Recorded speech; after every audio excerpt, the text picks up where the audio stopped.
এয়া হয়তো নামঘৰৰ পৰিৱেশ দেখি আপোনালোকে অনুমান কৰিব পাৰিছে এয়া ভাদ মাহৰ শৰাই দিয়া হৈছে আৰু সেই শৰাই আমিও আগবঢ়াইছিলোঁ আৰু তাৰে এটা সৰু ভিডিঅ' আপোনালোকলৈ আগবঢ়াইছোঁ। আশা কৰিছোঁ ভাল পাব।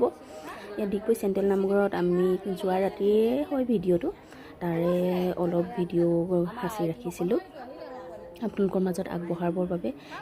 যিহেতু চেণ্ট্ৰেল নামঘৰত এইবাৰ মই প্ৰথম শৰাই আগবঢ়াইছোঁ আৰু পৰিৱেশটো চাওকচোন, ইয়াৰ পৰিৱেশটো বিৰাটেই বেছি ধুনীয়া আৰু নামঘৰ বুলি ক'লে পৰিৱেশটো চাৰিওফালে ভালেই হয় আৰু বহুত শান্তিময় হয়।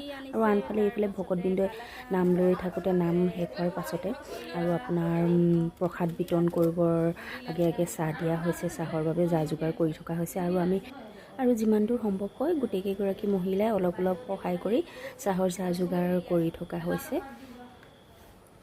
আৰু ইয়াৰ আনফালে সৰু ভাইটি এজনকো লগ পালোঁ। কোন ক্লাছত পঢ়া?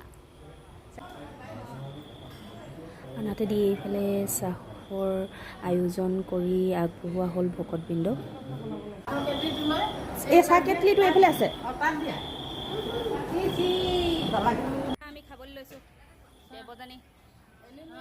এনেদৰে চাহ আগবঢ়োৱাৰ পাছতে আমিও লগে ভাগে বহি চাহৰ সোৱাদটো ল'লোঁ আৰু আনফালে ভকতবৃন্দই খাই খোৱাৰ পাছত প্ৰসাদ বিতৰণ কৰিবলৈ হ'ল। প্ৰসাদ বিতৰণ কৰিলে আৰু সেই প্ৰসাদৰ সোৱাদটো ক'বই নালাগে, বহুত বেছি সোৱাদযুক্ত আছিল আৰু ইয়াত বহুত বেছি আশীৰ্বাদেৰে ভৰপূৰ হৈ আছে, নহয় জানো?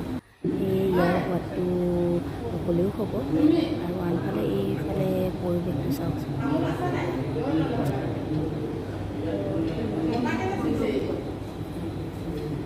আৰু এনেদৰে আমি প্ৰসাদ লৈ ঘৰাঘৰি হ'লোঁ। আশা কৰিছোঁ ভিডিঅ'টো শেষলৈকে চালে আৰু ভাল পালে। আজিলৈ আহিছোঁ, বাই বাই। এয়া ওলাইছে এতিয়া অলপমান দেৰি বহিছোঁ, কথা পাতিছোঁ।